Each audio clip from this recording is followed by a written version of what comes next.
People can say a good thing means to be materially prosperous, to have good health, to have harmonious interpersonal relationships, to have a peaceful mind. And a bad thing is the reverse. If that is the definition of a good thing, in that case, good things are not happening to anyone. Bad things are happening to everyone, whether they are good people or bad people. Just like in a jail, everybody is miserable. Have any of you been to a jail? I've been many times. Not to get admitted to give lectures. When I first took to this profession of preaching, in the beginning years, the first time I went to jail, there was a jailer who was attending my lectures. And he said, "Swamiji, you have to come to jail." So I said, "All right, if you are inviting me." And that was my first experience. It was a district jail, and he put me in front of these 30 prisoners. All of them were morose, and their eyes were down. They were either miserable or embarrassed or whatever. And I didn't know what to say to them. Spontaneously, I blurted out, "Are you people unhappy?" So they all in unison, "Yes, we are unhappy." They thought, Swamiji is a kind, compassionated hearted person, and he may have some magic wand to remove our miseries. So I said, "You are unhappy? Very good." They were shocked. Very good. We least expected this from a Swamiji. He's rubbing salt in our wounds. We say we are miserable, and he said, "Very good." I said, "What is the purpose of a jail?" The purpose is exactly this, that you be miserable. If you are not miserable in a jail, when your term is over and the government releases you, and you go out into the world, you will say, "What arrangements to make so that I can go back and become a guest of the government in the jailhouse?" So just like in a jailhouse, people are miserable. Similarly, in this world, everybody is unhappy. Or let's not say unhappy, let's say nobody is happy. That's a fact. Nobody is happy. Everybody's got their own miseries and regrets. There was once a person who used to always fight with God. And he would say, "Oh God, why have you written all miseries in my name?" So God decided to open his eyes of knowledge. God came in his dream at 4 in the morning and said, "You have these complaints? I have got a scheme for you. Put all your miseries into a gunny bag. Bring it to the sage hall. I will meet you there." This person woke up from his dream and he said, "What a vivid dream this was." It was not like the other dreams. It was as if God himself was speaking to me.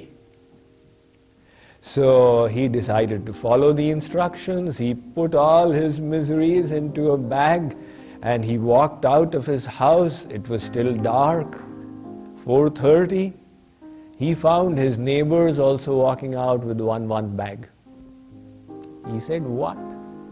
Did they all get the same dream that I got? Did God give us all the same dream at the same time? That means they are also miserable. I thought they are very happy by the size of their car and the grandeur of their house and the fashion of their dresses, but they also have their misery bag. And their bag seems to be even bigger than mine. I wonder what's in their bag." So everybody reached the designated place. They poured into the hall. God started speaking. He said, there are these nails driven into the walls. Hang your bags from the nails and stand by the side of your bag. And look at the other bags. Select the bag that catches your fancy. The lights will go off for 10 minutes. In those 10 minutes, you are free to do an exchange. The bag that you have selected, you can go and stand by the side of that bag. When the lights come on, whoever is standing by the side of whichever bag can just pick it up and go away. It will be an exchange. The lights went off. After 10 minutes, the lights came back. It was found that each person was standing by the side of his or her own bag. Each person said, let's play it safe.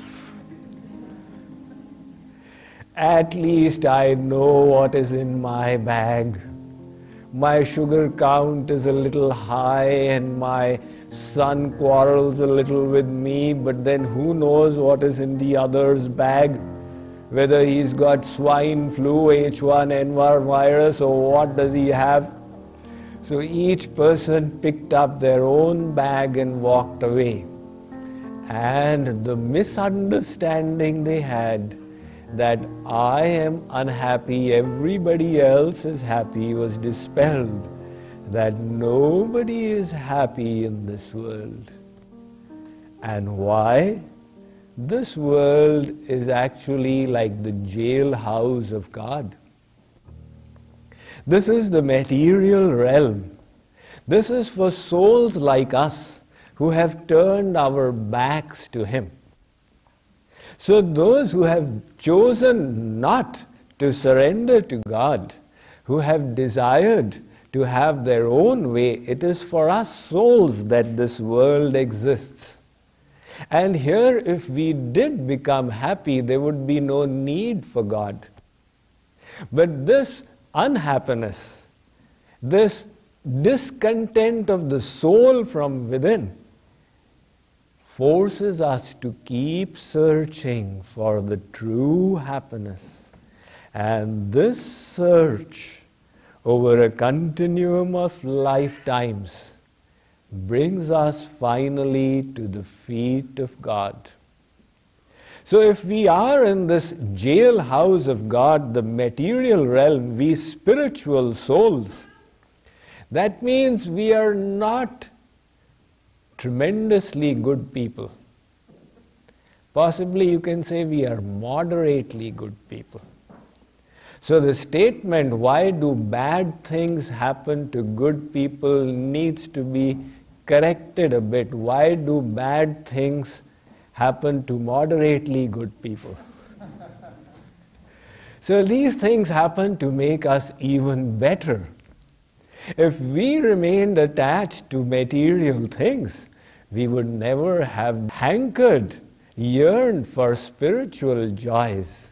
But when we do not find satisfaction in these things, it makes us look for higher pleasures and deeper satisfactions.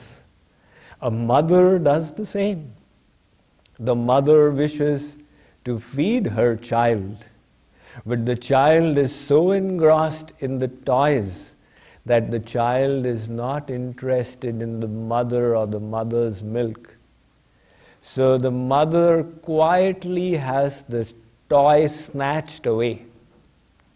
And when the toy is gone, the child remembers the mother and cries out. And the mother comes and feeds that child her milk. Similarly, we are attached to the toys of the world, the toys of the senses, things to touch, things to taste, things to smell, things to see, things to hear, toys of the mind that give the mind and the intellect joy. And sometimes when these get snatched away, we then look beyond these for higher joy.